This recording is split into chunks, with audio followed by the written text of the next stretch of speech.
Hello, viewers. I'm here with a new and live talk show with our expert on the topic decoding experiential learning for early years. And today we have Miss Preethi Vickram, who is a committed educator and a parenting expert. Hello, ma'am. Welcome to our channel. I'm so grateful for to you for joining us today. And today's topic is very close to my heart because at Being Sentient, we talk about Montessori education and Jiddu Krishnamurthy's approach towards education, where both of them, talk about how to follow the child, how to give them, experiences from the things that are around them. So I hope that this session will be helpful for our viewers. And I let's start the session, ma'am. Would you like to introduce yourself? Hi, thank you, Apuba, for having me on your show. It's really wonderful that you started doing this to help young mothers, young parents in traversing this journey of parenting. It's never easy. So, congratulations Thank on you. that. I've been in the field of education for the last 19 years, mostly in early years. Yes, And I am the master franchise for Podar ECCE for Karnataka, Andhra, and Telangana. yes, And ma'am. so that has been my bread and butter for the last 19 years. And I'd like to believe that I've learned tremendously from this journey and I continue to learn. I became a mother after I became an educator. So my son has been like a guinea pig of everything that I've learned. He's turned out all right. Yeah, wonderful. I recently also started a school called Tapas, which is an experiential learning school. It's a project-based learning school. So Yes, ma'am. we have set out to do something that is considered alternative in this industry, Industry. Yes, ma'am. and hopefully we'll have more and more people like you who understand what experiential learning is, who take up this journey with us. I would like to add that I went through the website of Tapas and a lot of talks that I have seen earlier of you, and I was really, pumped up that I want you on my talk, and that would be a very great learning experience for me in person and for my viewers. So whenever we start that we want to have an expert talk, so there is a registration form that I asked my viewers to fill it off, and there are certain easy questions that I ask them. So most of the parents, they don't even understand what experiential learning is. So my first very basic question is, if you can explain us what is experiential learning, alternative education, and how it is different from the traditional schooling methods. I'd like to take you back into history a little bit, and I'm talking about way back, right? When there were no schools, how did human beings learn? If there were no people teaching things, how did human beings learn? From the nature. So we are evolutionarily built. We are built to learn by doing, Okay. right? Our brains are made in such a way that we have to do in order to be able to learn, and that's how we have evolved over a period of time, right? So, in terms of why experiential learning, because that's the most basic form of how learning takes place with a human being. To give you an example, you can have hundreds of hours of theory of how to ride a bicycle, but you will learn to ride only when you sit on that cycle and pedal, right? So, in a similar manner, our education system has gone from teaching children by examples, by learning, by doing. It has gone from that to being all about learning from a textbook and answering those exams, those questions in the exams. Yeah. So, experiential learning in the most basic sense is to experience the concepts before you learn. So it is making something which is the other way the brain learns is that you have to move from concrete to abstract, right? You have to have something with you as as a manipulative, or you have to have tools that you're using in order to learn, and only then that learning becomes, you can transfer that learning to be more abstract, right? Even when the child is learning to read, for instance, Mhm. Even before reading, they have to listen to language, they have to understand language. I think these are the first few skills that children are learning. So when they're looking at learning something new, especially something like language, first they would hear you say, use the words, the first word they would recognize is their own name because you've used it so many times around them. And nobody teaches them with a blackboard that this is your name and this is how you're supposed to learn, right? Yeah. So, but they learn because they're able to make that connection. Oh, every time she says my name, she's referring to me, and hence I have to look at her. So Okay. these connections happen in the brain, which is all very, very um, experiential. I mean, for lack of a better word, these are all experiential, right? Yeah. So I think all learning is more meaningful when we are learning it from the point of view of a context as to why that's happening. And it becomes more permanent when we are making those connections in our brain. So that's, I hope I've decoded experiential learning a little bit for you. Yeah, yeah. Okay. So, the regular teaching techniques, how should they be molded so that experiential learning can come into in the regular way? How can that be done? Um, Let me ask you this: what did you do your education? What graduation? What masters have you done? I'm an electrical engineer actually. And then I went to do my postgraduate diploma in developmental studies and then Montessori education as well. Okay. So, yeah, how much of that are you able to translate into doing what you're doing every day? Actually, because the developmental study course was about, we were on the field all the time with the communities, with the people. That is the most part of it that is with me, and I'm currently working with that. Yeah, because of Yeah, experiential learning. because you experienced it as an electrical engineer, and especially the way engineering is taught in India right Yeah. now. I'm sure none of that was transferable to your everyday life, No, right? no. I think let's go back to the way we were schooled. Yeah. Um, I don't think we are able to apply any of that into our life, right? And because we don't know why we've learned. I mean, I don't know why I learned about the dates and the years when the battles happened in history so much. I don't think that was important. I think we missed the point because history is supposed to teach us what we are not supposed to repeat or what is good that we are supposed to repeat. So we missed the bus on that. Yeah. So the pedagogy that we use in order to choose that learning, say I've done my master's in business administration, MBA, and then I started my own business. And all the theory that they had taught me suddenly made sense. Like, oh, I learned about cost accounting. I can look at a balance sheet and I know now how to balance my balance sheet, right? So I did not understand it till I started using it. Yeah. And very little application time is given to our students. Yeah. So when we teach the theory, we are not giving them enough time for reflection and applying what they are learning. And so I think that is the biggest change we need to bring about if we want children to learn through experiential learning, right? So Yeah. teachers need to invest more time, number one, in providing opportunities for reflection. All right. So the way that teachers ask questions need to change. The way that teachers are saying, okay, instead of, for instance, asking what year was the Battle of Panipat in, Mm-hmm.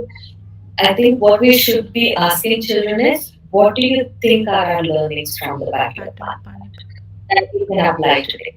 So that would be the most basic sense of questioning which we can change in order to get the children to reflect.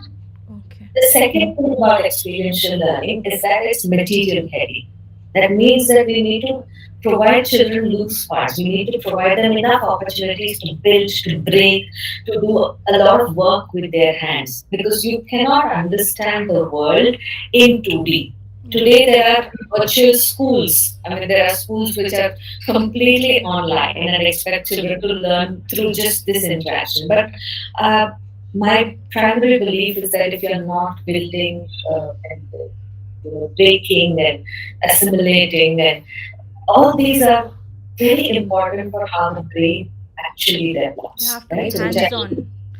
The child has to be hands on, working on the apprentices and toys and everything. Exactly. And so when you look at the traditional conventional schools today, if you have to work with materials, where is the space? Yeah. Where do we have the space? There are benches and then there are chairs. We are just sitting in front of that. So I probably have a 2 feet bench in front of me that I have space for. How am I going to do it here? How am I going to make art? How am I going to do anything larger than an A4 size of paper here? It's not possible. So when we look at implementing experiential learning, it also means that we need to change the way we are sitting in the classroom.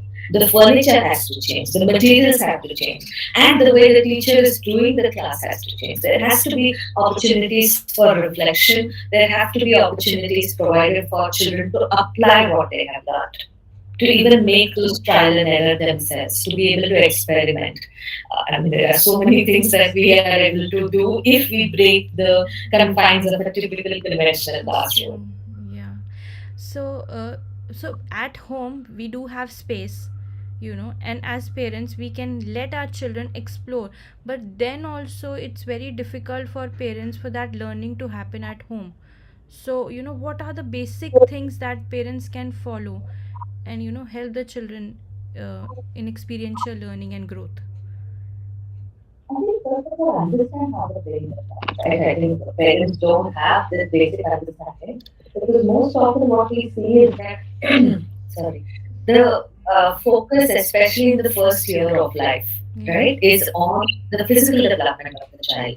We are looking out for all the milestones as to when is the child's neck being steady, when is the child able to lift themselves up, when are they rolling over, when do they start crawling. So we are keeping a track of all these physical milestones of the child. But parents do not spend as much time understanding how the brain develops because it's not visible. I mean, we're not taught how to do that, right? So, parents need to first understand how the brain develops. And I think I'll go into a little bit of a tangent talking about the brain here so that parents can understand and move forward with that. So, the little biology, I'm sorry, I don't know if it's boring, but then the It's very brain important. cells connected. Yeah. So when these are called synapses, these are the gaps between the brain cells that are there, and then the information is passed on from one cell to another through the electrical impulses, right? And so there are neural pathways that get established in early childhood, which will get strengthened and when you are repeating those activities, when they are constantly used. These neural pathways have to get strengthened in order to be able to uh, become the basis on which all future learning happens. Now, if I'm doing learning only through screen, if I'm only doing this, the neural pathways which will be better if I'm using manipulators will never get developed. Okay. Right? But if it's only a teacher talking, these don't get developed. So it's important that we give experiences so that these pathways get developed. Now, apply this to a parent at home, right? If we are using screens as a babysitter all the time, whether in the car or whether to feed the child or for any activity, I think now the screens have invaded our entire lives, right? If we are going to use these, the neural pathways will never get established. They will never get stronger. There has to be a servant rhythm when it comes to language. For instance, I have to talk to the child and they pick up those words. Do you know in the first 6 years of life, every day how many words the children should be exposed to? No, I'm not sure. Any 100 to 100 words? Ma'am, your voice is not clear. can you hear me now? Yeah. How many words? 25,000 words a day is what children should be exposed to. Okay. Oh my In order god. to control their vocabulary. And this is normally what we talk, right? We don't have to go out of the way to find 25,000 But we need words. to But communicate to the this, child. yeah, absolutely. Just normal conversation children should have with different people, right? So it's important. So what can parents do? Number one, talk more to your child and don't talk down. Just because your child is 1 year old, no, don't go, like the child doesn't understand. The children are really smart and they are able to pick up language and they are able to pick up anything very easily. So don't talk down to the child, talk with the child, communicate with the child. So using good conversation as a tool for experiential learning because language becomes the basis for all other learning in Yeah. future. Yeah. Secondly, I think parents also should learn to ask the right questions. Yeah. Very important. Very often, I see that when the child is being picked up from school, the father or the mother at the gate, especially mothers at the gate of the school, can you guess which is the topmost question asked? I think, did you eat your lunch? Exactly. So it's like they came to school just to eat lunch. Lunch. That's what it looks like. So I think that we have to learn to ask better questions. So it's something simple like, what if our house is built with chocolate? Mm-hmm. What if? Just ask what if questions. Get the child to think out of the box. Ask questions which are difficult. So if there is a news that you're watching, cricket that you're watching, World Cup, whatever you're watching, ask questions about it. What do you think is going on? Right? Involve them in So our lives, basically, right? Not just feel that they are infant or children, just involve them with whatever is going on in our life. yes, yes. So involve them through conversation, Yeah. through asking the right questions. Questions. So you can do that. The third thing that parents should be doing, especially for when we talk about experiential learning, to provide the answers. Okay. Like, I think we are in such a hurry as adults to show that we know something that we don't allow children to construct knowledge. We don't allow them to learn by thinking and reflecting upon something. Okay. So parents need to stay away from providing the answers. Mommy, why is it raining? And giving time to the child to talk and understand what are they asking. I think parents do not even have time for simple activities. I would say that tie your laces. You don't have time, you will tie the lace for the child. We should give Exactly. that time to the child to respond and put things into action. Yeah, that's what my next point would be, right? So if you're allowing time for one for thinking, that is one part of it. Yeah. The second part of it is allowing time to do, Okay. right?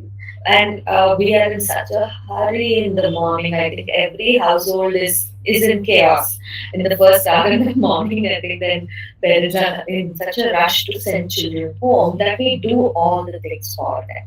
Yeah. So, before children start school, it's important that they become independent, that they do their activities themselves. They should be able to open their snack box, they should be able to unscrew their bottle and screw it back on. So, these are things that you're doing, and this is all experiential learning. Yeah. And if you have provided them that opportunity to learn by doing at home, they will automatically come to school and be open to that. Otherwise, the child is going to look at the teacher and say, can you open this for For me? me. So, Yeah. to that extent, we are making them dependent on us. And I think the next thing is most importantly, allow children to do chores Yeah. around home. Practical Yeah, life. yes. So, since you are such a big proponent of Montessori, practical life experiences are a very important way of learning about life. Right? Yeah. So I think these few things, if they are able to understand and parents are able to give opportunities for all this, experiential learning will happen naturally, very, very naturally. We don't have to invest time and effort and think, oh, I have to do something Something other different. than Yeah. my normal. Yeah. Wonderful, wonderful. These are some wonderful steps that our parents can follow, and I will summarize these for our parents after the session. So, my next point would be how we can do experiential learning through STEAM and project based learning that you are doing at Tapas. So,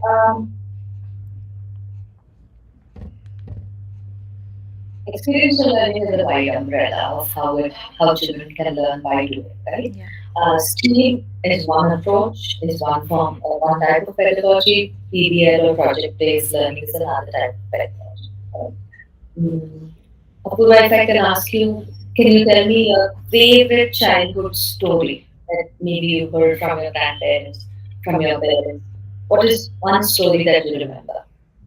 My father used to tell me about, how he used to walk, about his school days, how he used to walk.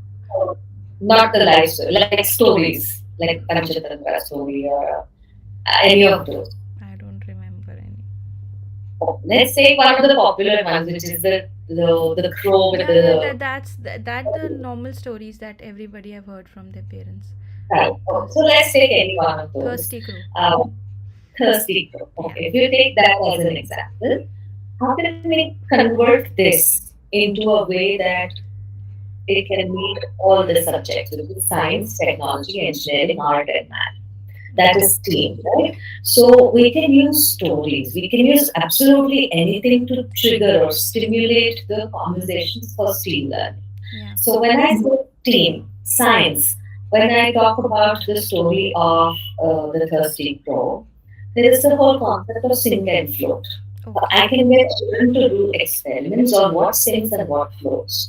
And we have done this in the school where children have guessed whether a cork, a coin, a ruler, eraser, we give different objects, an orange, a fruit orange, and we say, before they start the experiment, we ask them to hypothesize. We ask them to guess, is this going to float or is this going to To sink? sink. So this started with the curiosity of how did the pebble make the water rise, Yeah. right? So sink and float we did in the classroom, and this is all the olds who are doing this. So then we look at engineering. T. T stands for technology. Now, very often the word technology is misunderstood when it comes to the classroom. Right? Technology is not the gadgets, not the screen time that we are talking about. Technology is not your HTMLs and your Java and just the coding part of it. But technology is the simplest things that is used for making our lives easier, like a scissor, like a ruler, Yeah. right? Like a punching machine. This is technology in the early childhood classroom. Yeah. Students should be able to use and manipulate objects for solving those problems, for finding the solution, Yeah. right? So that's technology. So in this particular story, what's the technology? I think the use of the pebble. Exactly. So Yeah. the pebble is the actual technology that the crow has used in Used. this. So we are able to deconstruct this and say, how else can we make water Rice. rise? Yeah. Right? So we again have experiments with the children. We say, what other materials can we use in this? How else is this going to be easy? Can there be a tap? So we have different discussions on what technology can be used to Okay. solve that The problem. problem. Okay. Right? Yeah. Then there's engineering. Yeah. There's engineering. Engineers are problem solvers. You've done your electrical engineering. You should be solving a lot of problems. I think that engineers have a very different way of looking at things. I think they're built to solve uh, problems and they have that basic sense, I and think that's the what it's all. one thing I got from my engineering is the confidence that I feel that I can solve this problem either this Yeah, way or that way. I have that confidence. exactly. Yeah. So, and imagine providing that confidence right in the early years. Yeah. And you look at STEAM, that's what it does. So I'm able to take that one story, then we look at engineering in ways we can solve problems of why is the crow thirsty? Can we build maybe a birdhouse for the crow and provide water? So, translating the problem from that story into our real life and how can we apply it here, Okay. right? Then there is art. Yeah. But in preschool, Apurva, I am sorry to say, we've lost our way so badly when it comes to art in preschool, right? What is the one popular art that is sent home by every school? The handprints. And that is just, I think, just so misguided that I think it's crazy that we believe that is art. How did we lose the way there? And coloring within the lines. When did that become art? Yeah. How is it an expression of a child's creativity? True. So, a story like The Thirsty Crow can lend itself to children. Say, if they are building that birdhouse, they can decorate it. There's a lot of craft, there's a lot of art that can come in there. Yeah. Or they can illustrate the story in their own way that they want. They can even be making costumes for themselves to pretend to be a crow. Crow. So there's a lot of ways that we can teach the concepts through art. So art is not just a co-curricular or an extracurricular activity. Art has to be a way of learning, of a way of pedagogy. Some platforms has even, excluded art. It's STEM only. It's not STEAM. Yeah. Yeah. So So I think there are multiple letters now being added to STEM. STEM became STEAM. yeah. Now STEAM has become stream because you add art with the relationship. So there is, I think we will continue adding Adding these. things, yeah. Art is a very important, characteristic for the child to learn and express what the child feels. Yeah. Yeah. Finally, we are at math. Math is where the basic learning of numbers, understanding arithmetic functions, measurements, all these happen in early years, right? Yeah. Unfortunately, math is started with learning of how do I say 1 to 100. 100. So it's Yeah. all about rote learning those numbers. True. Actually, children need to understand the one-to-one correspondence, right? They should be able to pick up one toy and say one. And when they pick up the second one, they're supposed to say two. Two. But unfortunately, that doesn't happen. They're only rote learning and they want to do this, that Yeah. uh, they don't know the meaning of it. Yeah. So if somebody is gloating that their 3-year-old is able to recite to 100, I would That's a say that wonderful. that's, yeah, The parents feel that it's a that's wonderful thing that my child yeah. can, 1 to 100. So I think let's do math. If we do math from, say, the story of the thirsty crow, Yeah. we can count the The pebbles. pebbles. We can count how tall the jar is. We can count how many things we can do with that one story. Yeah. So this is STEAM. When I talk of STEAM, it encompasses, it's a interdisciplinary learning that can happen with one trigger, one stimulus. Yeah. Right? So this is what STEAM looks like. So the parent has, should not, go overboard by doing activities, but in a bedtime story also we can ask the right questions to include STEAM. Yeah. Absolutely. It's about promoting that interdisciplinary This thinking. approach. So if we are in a room full of only engineers, Yeah. we will never get a solution. There has to be an artist among the engineers actually to get a solution for problems. That's what we are told. So, So in that is engineering also you have workshops these days like design thinking, and you have subjects like psychology and everything. So because only engineering mind will not be able to solve the problems. exactly. So Uh, that interdisciplinary learning is what STEAM does. yeah. I can go on about PBL. Let me know how much time we have. Then I will figure out how much to cut myself We short. will continue with PBL. I'll be asking you questions around tapas, so that time also we can talk about that. So now we have this national curriculum framework that just came out in October, and we also have NEP 2020 where it talks about toy based learning, play based learning. But what in preschools and school to which my child goes, all parents are mostly concerned about, are they making standing lines, are they making sleeping lines, how many worksheets the school is you know asking the child to complete. I mean, it's very difficult for me as an educator and even as a parent to explain to other parents that this support the school, they are trying something new. So how the NEP and national curriculum framework supports that, because parents don't go through those PDFs and those frameworks, they have no, they are not exposed to that field. Absolutely. So yeah. So I think first thing is that the early childhood education coming under the national education policy itself is something for all of us to rejoice. Yeah. So this is something where I hope that learning in early years becomes more standardized. Like you said, today the focus is on getting the children to be able to write and repeat what the teacher has taught in the early years, unfortunately.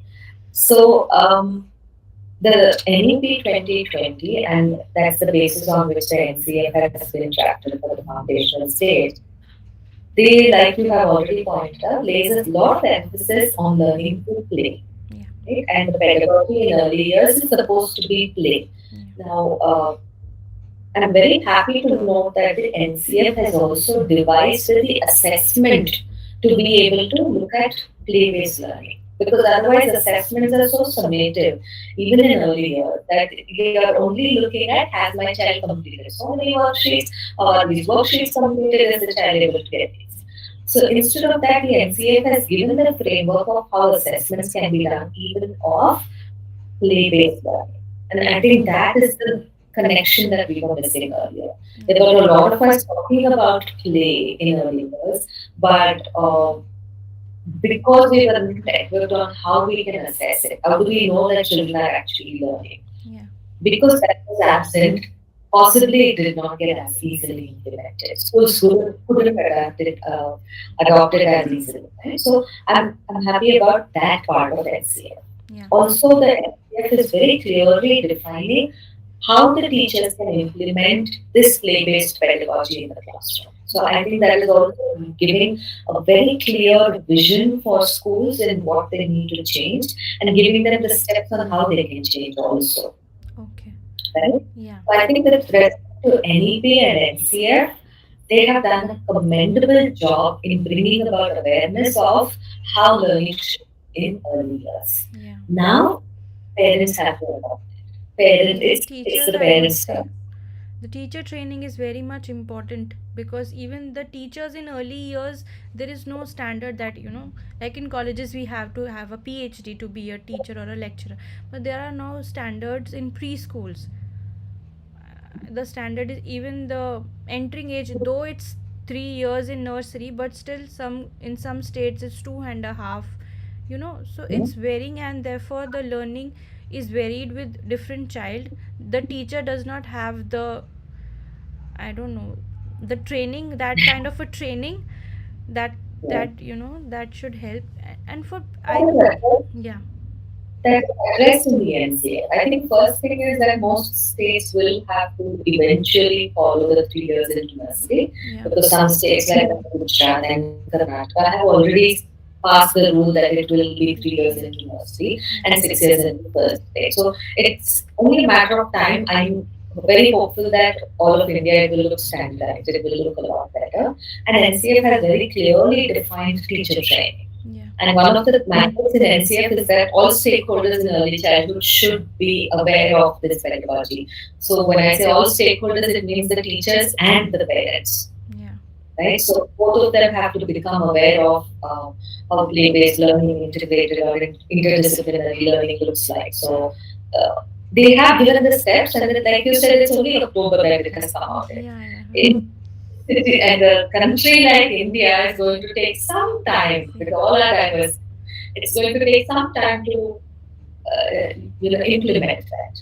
Yeah, but since I am from development sector, and I very much feel for the children who go to these public schools, these government schools, they do not have those resources, and even the parents are not educated. And I really feel like, doing something about it. But how do you think that, those teachers will be trained? Government teachers, I guess it should be a part of it, right? How those parents, should be, I don't know, capacity build in the easiest way according to you as an educator, to help their children, because they are not educated. They have to go to work, they are tired, they are laborers. So what do you think as an educator we can do about it? I don't think parenting is about being educated. I think the simplest thing that we need to inform parents from whichever strata of the society is that we need to follow the child, allow the child to lead, and when we follow, that's enough. Yeah. So even at home, whether the child is going to an Anganwadi or the child is going to a very premium early years school, Mm-hmm. um, the only thing parents need to do is respect the child and allow the child to lead. If we do these two things, I think everything else will fall into place. So, how do we educate parents about this? I think this. I'm assuming it's something we can do when the mother is pregnant, because after delivery there are so many issues that have to be addressed. It's about the child's nutritional needs, the mother's mental health. There's so much that's going on after birth. So maybe the best time to do it would be during pregnancy During itself. pregnancy, right? I think there should be a law in India that every pregnant family, That means the father, mother, anybody else in the family Yeah. should undergo courses, and I otherwise think we in won't our be Garg able to. Sanskar sessions, we can help parents understand this as well, right? Yeah. Yeah. Yes. Absolutely. So I think that's a great opportunity that we should use, and I think those 9 months, 10 months of waiting for the child should be more fruitfully spent in learning about how can I help the child after they are born. Wonderful, wonderful. That's one takeaway from me. So, ma'am, my next question would be how can parents support schools who are trying to implement project based learning? How is your experience with the children from your school? I am hopeful that they are at Tapas because they believe in project based learning. Yeah, you have that separate niche of parents, but are there different reactions from different parents? Certainly, yes, of course. There are no two parents who are alike, just like there are no two children who are alike, right? Yeah.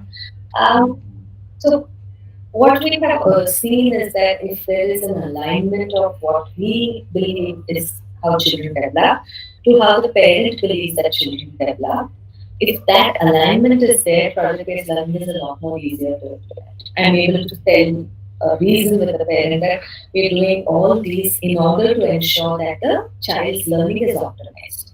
So that alignment is what parents need to find with the school. Okay. Once you have found the alignment, as a parent, if you feel and if you've trusted that school and put the child there, back off.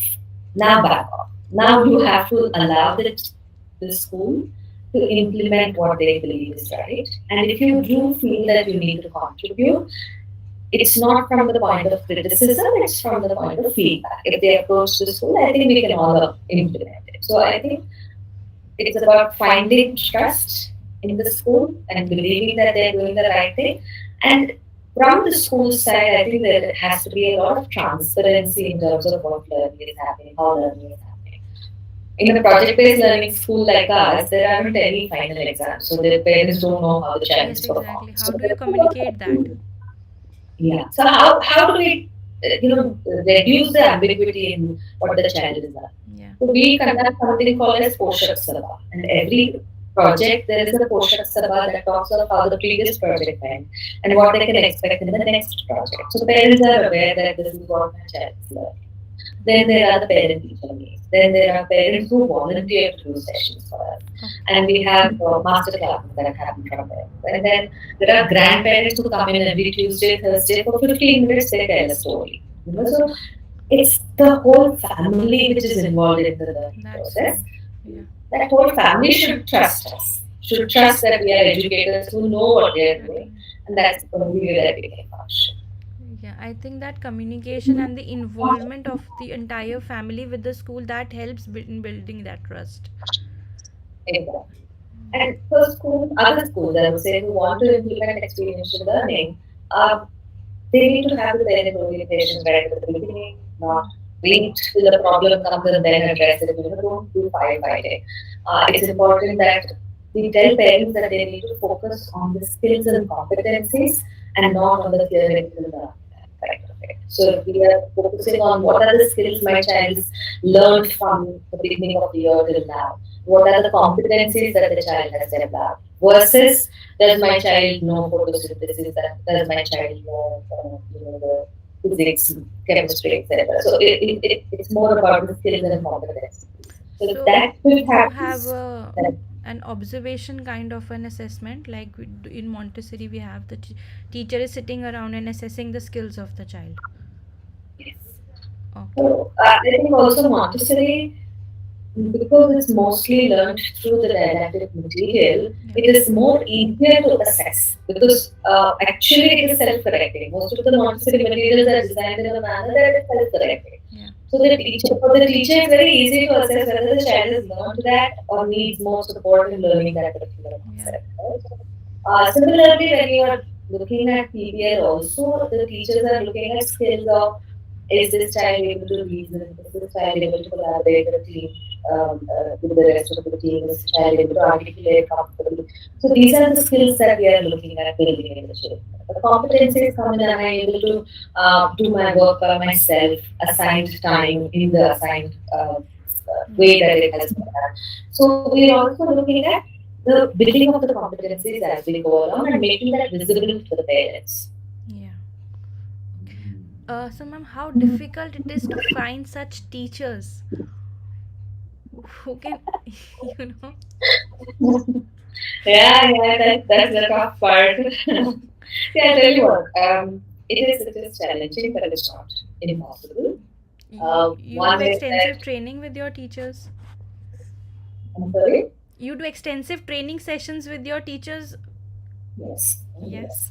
So there's a lot of unlearning that has to happen. Yeah. To, none of us have gone through that kind of education. We have all gone through a particular way, right? There was a teacher who was like the sage on the stage. She was standing there and she was telling us Yeah. how we should do that. None of us know it. So there is a tendency that even though cognitively I want to do project-based learning, my muscle memory is that of giving information to the children. Yeah. Yeah. So automatically I slip into that. So constantly we have to train the teachers, we have to ensure that we are reminding that this is what we have, this is the vision, this is what we believe in, this is the route to get there. So that's a continuous process. I don't think ever we can sit back and say, now today I've done it. Now they will all do it. It's never going to be Yeah. possible. Yeah. Training is important, and I also believe that it's important that we have examples. Teachers should be able to visit another teacher's class. They should be able to learn from looking at how the teacher is implementing it. Just like how we're telling experiential learning for the child, Yeah. the Yeah. teacher should be able to experience it. That's very good. Yeah. At what age, the parent should start this?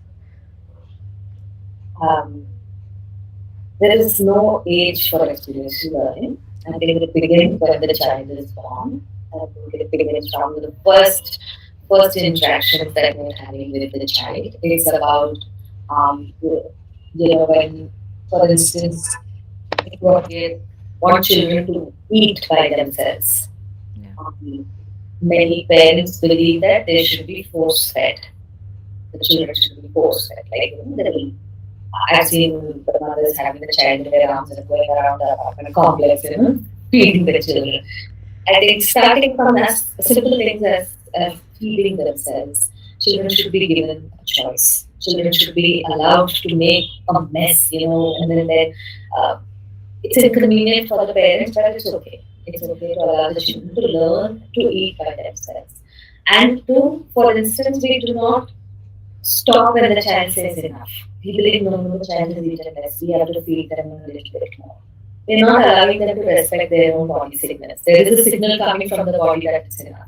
Yeah. Because we are worried that in another hour the child will be hungry, I have to go through this whole process again. So it's inconvenient to allow that, but that's something that we have to do. So starting from that feeding, starting from even at 4, 5, 6 months old, when the baby is young and can sit on your lap, being able to read books, pointing to books and reading from it. Yeah. I think all of these go a long way when it comes to experiential learning because this is how the child's learning starts. Yeah. And if they're able to find joy in experiencing the learning, that will continue. They will find joy throughout their school and college life as well. And what if these early years are missed? What do you mean? They're missed. I mean, the child is now at 5 or 6 years old. So, Right. the parent can start then also, no? Start anytime. Anytime. So the good thing about the brain is that it continues to evolve, it continues to change throughout our lives. I think Bovita in the earlier few years, they came up with a theory that 98% of the brain develops in the first 6 years. So you have to give children DHA based Bovita. Yeah. They did a good job of educating that there is brain development Yeah. happening. Recent research also shows that the brain is continuing to evolve. There is The continuous shape growth change, happening. even the shape changes. Absolutely. So there is no wrong time or there is no I have missed the bus on this. It can start at any time.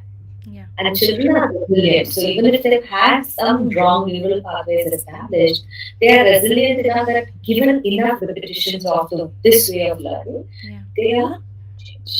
So at no point of time, like I said, it's built in us to learn this way. So Yeah. our DNA is coded to learn this way. We are, I mean, there is no way that we will not take to this. So if a parent of even a 15-year-old starts doing this, Yeah. it will learn. Sure, definitely. Establishing a school with an alternative way of education, how difficult it was for you, to market it, to be out there and establish your place.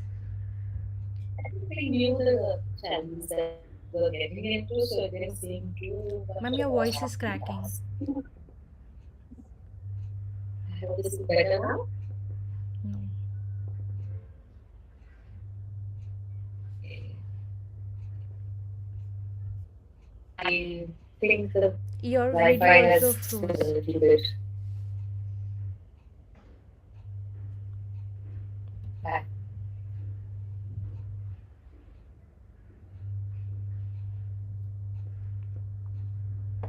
So am I audible? Yes, ma'am, you're audible.